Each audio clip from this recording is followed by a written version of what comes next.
Bogani sudah bisa menjadi a center of excellence, jadi pusat belajar untuk itu. Dan bersama-sama kita sedang menyiapkan ke sana. Bogani menjadi leading penerapan Smart RBM. Leading penerapan Smart RBM untuk kawasan. Tepuk tangan semua ya.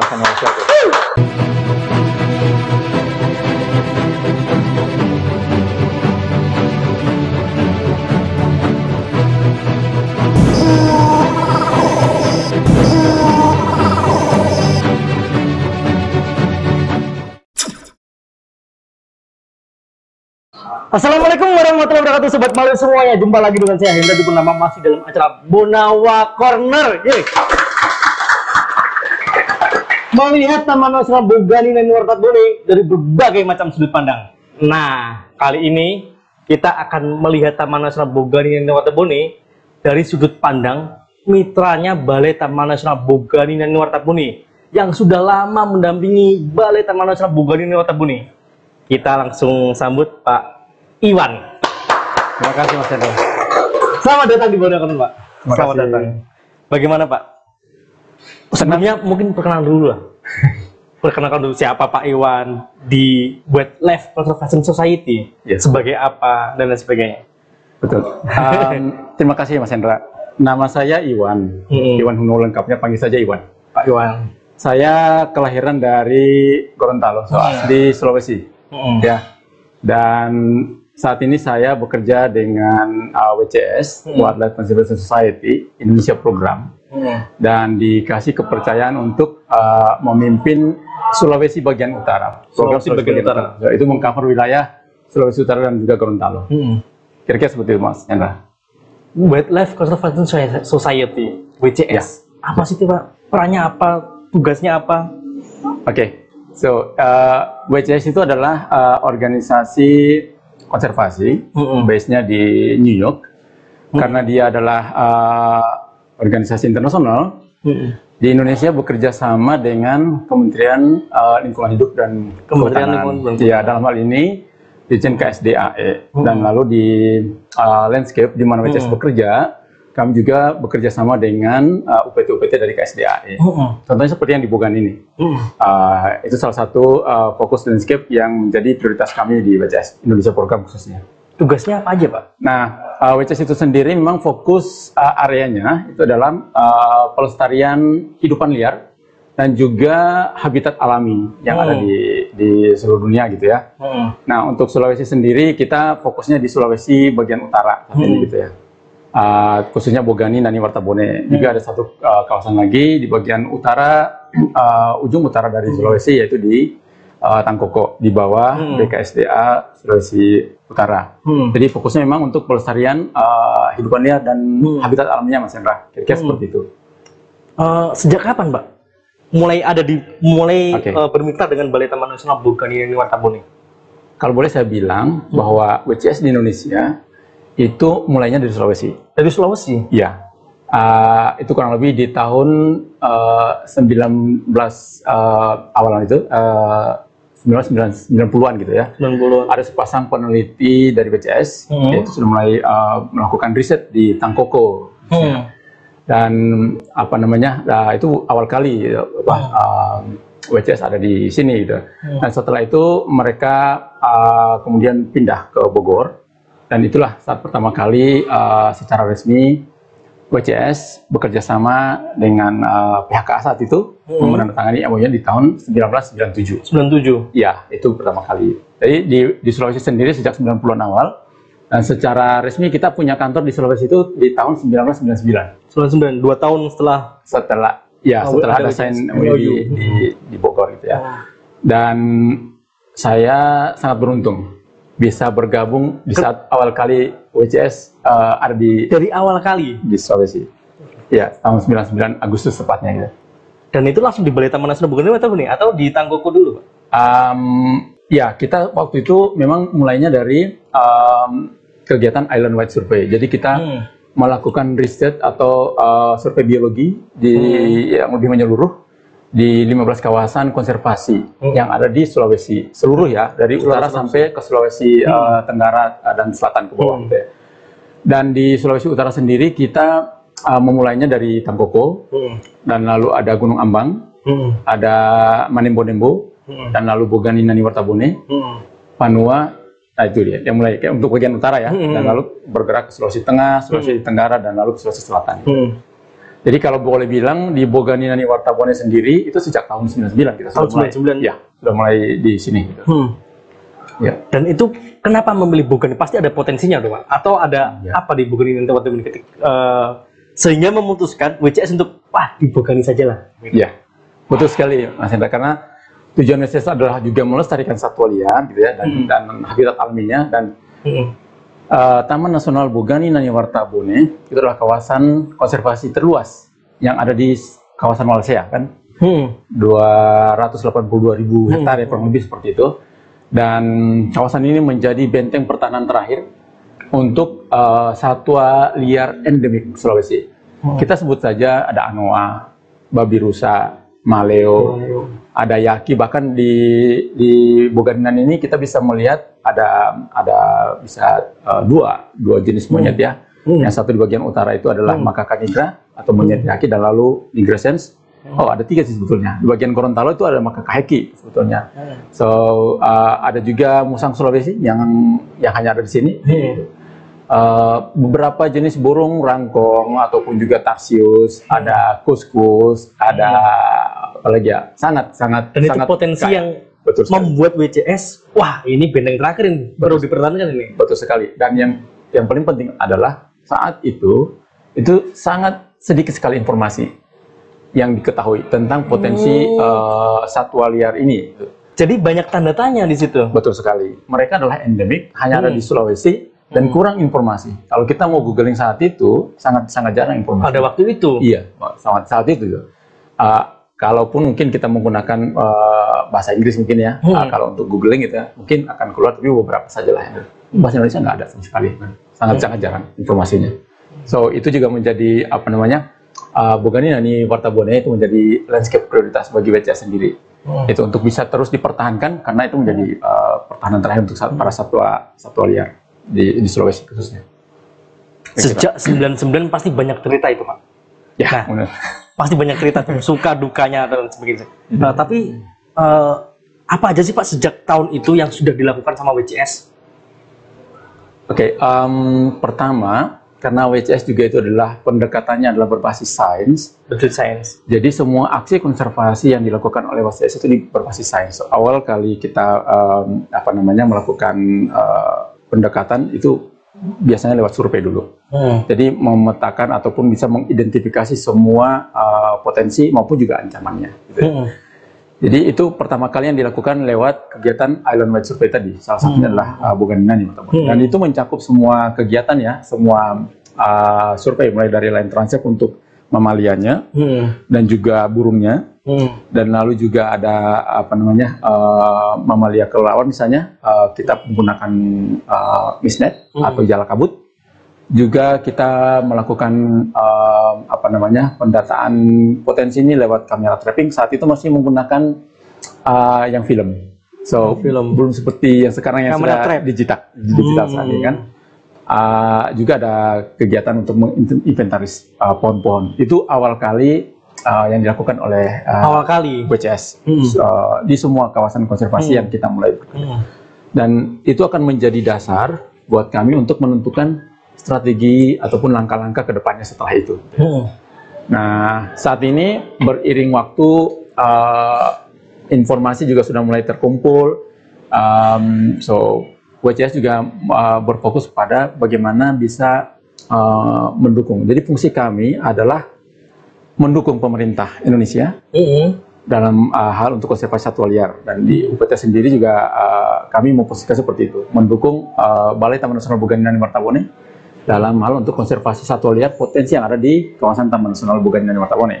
So setelah kita mengidentifikasi tadi potensi-potensi itu, jadi kita mulai bagaimana sih informasi ini kita bisa kemas, dan lalu informasi ini bisa kita gunakan dalam rangka untuk menentukan ataupun strategi pengelolaan kawasan yang lebih efektif dan juga adaptif gitu, seperti itu.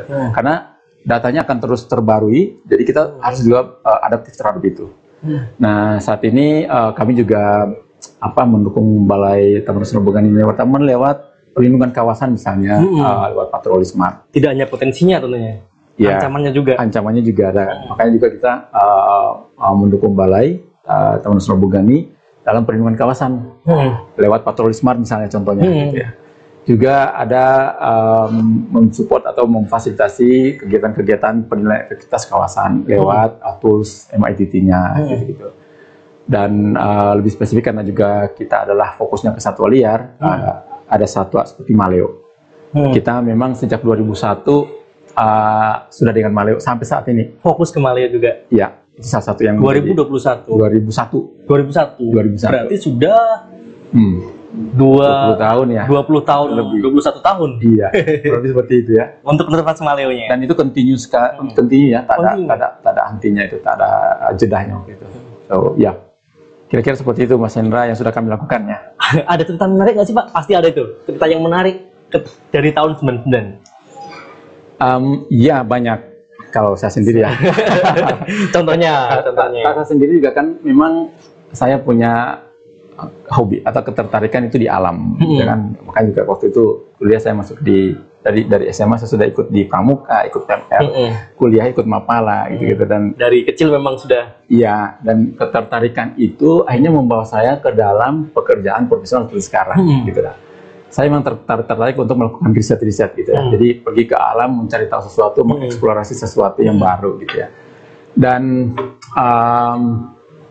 bisa menemukan kembali misalnya ya satwa-satwa yang jarang atau orang bahkan bilang ini sudah punah gitu atau tidak pernah terrekod sama sekali di Bogani misalnya seperti itu. Contoh kita bisa ambil lihat misalnya musang Sulawesi. Musang Sulawesi orang bilang itu hewan misterius karena tidak ada informasi tentang dia, sangat jarang sekali informasi tentang dia. Tapi begitu kita melakukan bersama-sama dengan balai, kita pasang kamera trap misalnya gitu ya, ternyata ada nih informasi ini tuh mamalia pemalu ini, Carnivora pemalu ini gitu. Terrekod dalam kamera dan lumayan cukup banyak. Makanya dia oleh balai sendiri sudah diusulkan sebagai salah satu spesies kunci gitu ya, untuk dilestarikan juga. Gitu ya. Mungkin itu salah satu. Tapi dengan maleo juga misalnya Bogani Nani Wartabone itu dikelilingi oleh atau bisa kita bilang bahwa landscape-nya Bogani ini itu menjadi berkumpulnya atau banyak lokasi-lokasi penurunan maleo. Nah, burung kebanggaan yang orang bilang unik karena reproduksi perilakunya juga sangat unik gitu.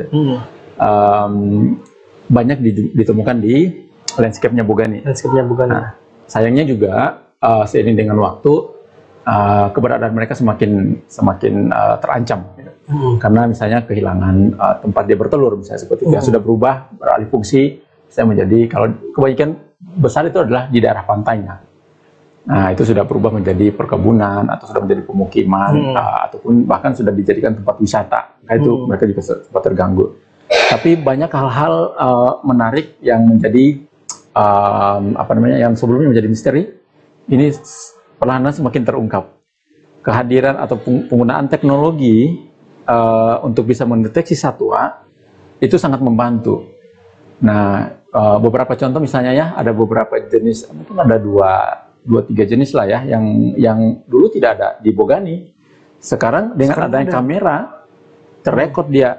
Makanya ini juga akan menjadi nilai yang penting buat Bogani sendiri kita. Apalagi di Bogani sudah terkenal dengan kunjungan para pengamat burung misalnya. Nah ini nih bisa kita promosiin juga. Kayak gitu tuh misalnya hal-hal yang menarik. Banyak lagi Mas Hendra ya. Kalau cerita-cerita potensi yang di dalam bisa lihat hal macam-macam itu luar biasa. Kalau kita mau sebutin juga akan banyak gitu ya. Kira-kira seperti atau itu. Mungkin hal yang lucu Pak selama dari tahun 99 sampai sekarang ada nggak hal yang cerita lucu pasti banyak lah. Karena kalau orang di lapangan banyak kejadian-kejadian gitu ya yang dialamin oleh tim gitu ya.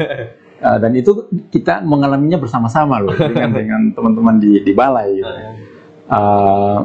Misalnya kalau misalnya orang yang nggak kuat nggak kuat makan cabai Tapi sebenarnya orang saya senang makan cabai, ya. Tapi dia harus ngikut dengan gitu kan.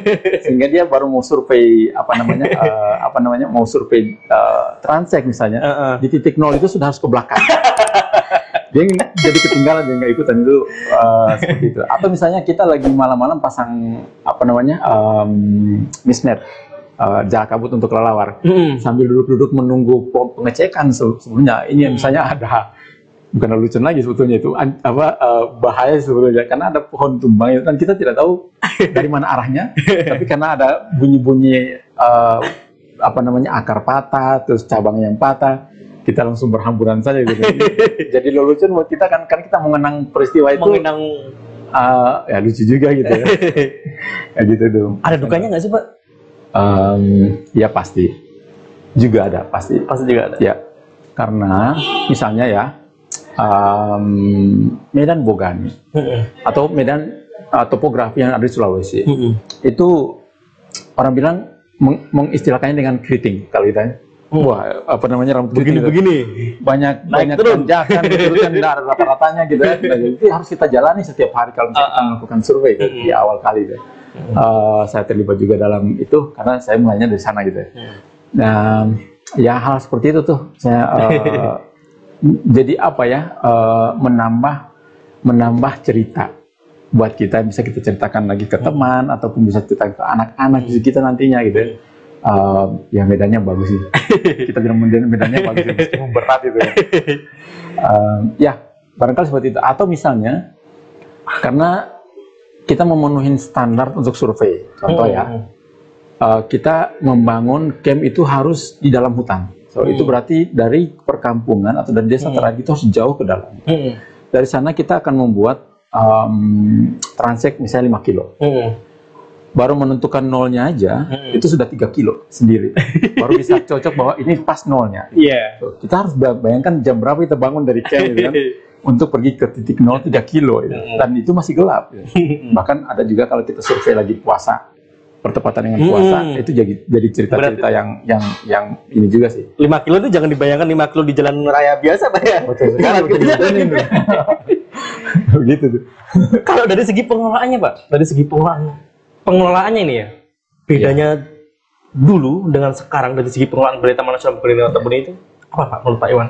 Oke, so saya boleh bilang bahwa saya cukup beruntung ya, karena bisa mengalami fase itu semua, mulai dari saya kuliah, mulai dari saya riset itu, dan saya bisa mengalami semua fase pengelolaan yang di balai, pergantian kepala balai, pergantian juga staf yang di lapangan gitu ya.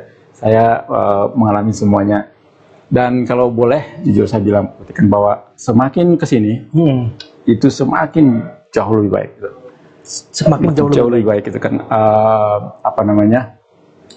inovasi kreativitas yang dilakukan oleh Balai Taman Nasional sendiri itu, keterbukaannya juga itu semakin jauh lebih baik saat ini.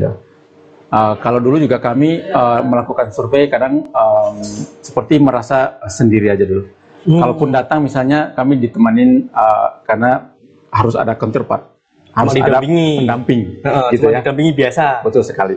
Nah, semakin ke sini itu bukan lagi seperti itu perannya. Meskipun tugas kami adalah mengisi gap gitu, kekosongan yang ada di balai. Tapi itu kita rancang bersama-sama. Kita diskusikan sama-sama. Kira-kira di dalam RKT kami juga seperti itu kan ya. Jadi kita menyusunnya bersama-sama. Melakukannya pun juga bersama-sama. Ya. Bahkan saat ini, kalau boleh saya bilang jujur gitu ya,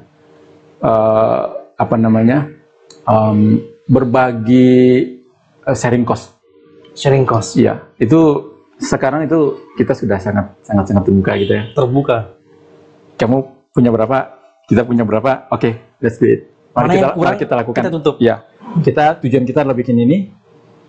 Kami punya anggaran segini, balai punya anggaran segini, itu terbuka semuanya dan kita bisa mensukseskan yang itu tuh. Jadi itu pengolahan itu juga keterbukaan itu. Iya, jadi ya semuanya jadi terbuka gitu ya. Kuncinya keterbukaan itu ya. Iya, komunikasi juga terbuka itu ya sudah. Ya, saya pikir ini adalah satu hal yang menjadi hal yang juga penting di Bogani ya, saya alamin gitu ya. bukan berarti dulunya tidak ada komunikasi gitu ya. Masing-masing atau orang gitu ya, kepala balai ataupun kepala seksi ataupun staf-staf itu punya karakter masing-masing, ya kan, punya gaya masing-masing dalam memimpin atau ini. Nah, bagaimana kita bisa berkomunikasi dan lalu semua itu adalah karena kita membuka diri dulu, tidak menutup. Jadi tidak ada main blocking gitu, tidak ada yang menutup itu, sehingga program apapun kita bisa diskusi sama-sama dan bisa kita eksekusi sama-sama. Itu bahkan tidak ada lagi kerentanan untuk kita berbagi biaya dan juga tenaga. Kita punya staf berapa yang untuk khusus itu, dan Bogani punya staf yang mana gitu, dan itu kita melakukannya bersama-sama. Dan itu untuk konservasi. Saya pikir itu yang semakin kesini pengolahannya semakin kuat gitu ya di Bogani. Kalau rencana kedepannya WCS nih Pak, rencana kedepannya ada program apa? Ya, tadi sudah sempat saya singgung juga. Sejak 2001 kami dengan Maleo sampai sekarang masih lanjut lagi terus. Belum berhenti gitu ya. Alhamdulillah gitu ya. Ada juga terus yang mempercayakan untuk bisa mensupport kegiatan ini. Dan juga masih banyak kegiatan-kegiatan ataupun semakin banyak hal yang kita ketahui, ternyata semakin banyak juga yang kita tidak ketahui. Ya kan? Makanya itu juga kita tetap masih lanjut terus karena masih ada PR nih ya. Masih ada beberapa pertanyaan yang harus dijawab gitu. Maka tetap lanjut lagi. Maleo masih tetap lanjut terus. Untuk pengamanan kawasan pun, perlindungan kawasan pun sama-sama dengan Bogani, kita sama-sama support dengan smartnya, masih ada juga. Pengelolaan efektivitas kawasan, penilaian itu tetap masih jalan juga, dan juga ada beberapa inovasi-inovasi ya. Misalnya, saya bangga sekali mau bilang ini sebetulnya. Apa ini Pak? Bogani menjadi leading penerapan Smart RBM. Leading penerapan Smart RBM untuk kawasan. Tepuk tangan semuanya. Ya, Bogani sudah bisa menjadi Center of Excellence, jadi pusat belajar untuk itu. Dan bersama-sama kita sedang menyiapkan ke sana dengan Balai Taman Nasional sendiri, sehingga itu ada peningkatan kapasitas dari staf sendiri. Kita juga bersama-sama menyiapkan modul-modulnya, dan ini bisa tinggal dapat opsi saja. Yang ingin belajar tentang Smart RBM datang ke Bogani, atau orang Bogani bisa datang ke sana. Asik. Dan itu sudah dilakukan? Sudah mulai, sudah ada beberapa contoh ya, Pak Roni misalnya gitu ya. Itu sudah menjadi tutor di tempat-tempat lain ya, untuk kawasan konservasi yang lain gitu. Iya, saya pikir itu. Nah, berikutnya nih Pak, terakhir ada Q&A.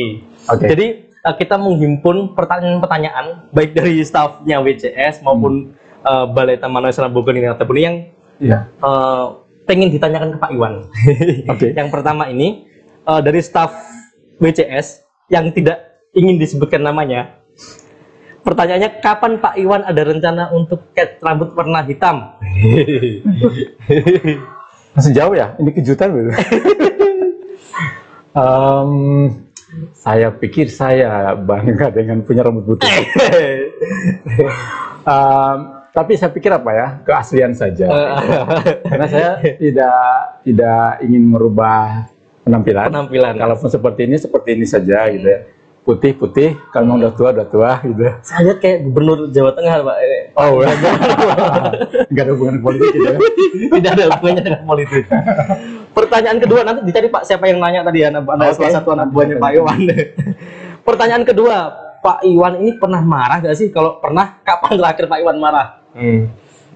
Pertanyaan dari siapa nih? Ada Pak yang tanya Pak. Sepertinya tidak, Mas Hendra. Sepengetahuan saya gitu ya. Dongkol mungkin pernah ya, tapi tidak spontan. Saya tidak diungkapkan. Tidak pernah ini, tapi nggak pernah saya tunjukin ke orang ya. Lebih baik menunjukkan yang bahagia-bahagia. Iya, betul. Biar orang lebih senang gitu. Berarti ini pertanyaannya kayaknya salah satu anak buah, wah Pak Iwan nggak pernah marah nih. Pengen penasaran kapan Pak Iwan pernah marah gitu. Oh, jangan sampai marah. Yang ketiga, ini kan Pak Iwan ini kan bekerja sama dengan anak-anak muda. Kebanyakan BCS itu anak-anak muda semuanya. Nah, caranya bekerja sama dengan anak-anak muda itu bagaimana Pak? Betul sekali ya. Saya ingat lagi ternyata muda semua ada. Iya. Kecuali satu, nggak usah disebutin. Iya, ada. Iya, tapi semuanya itu. Tapi kalau saya tidak melihat ada bawahan dan atasan, Mas Hendra. Semua saya perlakukan seperti teman saja. Dan karena juga saya sebelumnya adalah lama hidup sekretariat gitu ya. Jadi datang dan pergi mahasiswa baru, orang baru gitu ya. Langsung menyesuaikan aja sih. Saya ngikutin irama mereka sebetulnya. Mengikuti irama mereka. Saya tidak pernah memaksakan dari sisi saya. Gitu. Tapi saya coba untuk bisa menyesuaikan dengan kondisi gitu. Nah, mengikuti irama tadi berhubungan dengan pertanyaan nomor 4. Waduh. Ada yang tanya, ini kan teman-teman WCS yang anak-anak muda ini pada gila-gila semuanya. Ya, Pak Iwan pernah ikutan gila nggak sih? Katanya mengikuti irama tadi, Pak. Ada staf Bapak yang bertanya seperti ini, Pak?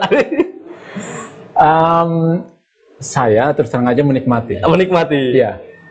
Kalau kegilaan nggak ada yang sampai gila-gila betul juga ya. Gitu ya. Mereka benar-benar gila dan tanda kutip gitu ya. Bekerja, gila betul, bekerja. Betul, gila. Bahkan sampai di luar jam kerja, malam sampai tengah malam. Tapi bercanda juga luar biasa gitu ya. Dan saya tidak ada resistensi dengan itu, karena saya menganggap itu sebagai teman. Dan dari awal kita sudah mencoba saling mengerti gitu. Di dalam kondisi mana kita bisa menyesuaikan itu. Dan itu yang diterapkan dari awal kali saya pertama kali, meskipun ada yang staf baru gitu, pertama kali saya bilang seperti itu. Jadi jangan sampai ada batasan dan itu akan menjadi hambatan buat dia untuk jadi dia seperti berkreasi. teman semuanya. Jadi semuanya seperti teman. Jadi saya menyesuaikan dengan itu masalah. Tapi kalau gila-gilaan juga tidak. Saya menikmatin kegilaan. Menikmati saja. Pertanyaan terakhir, Pak. Ada yang bertanya seperti ini, Pak.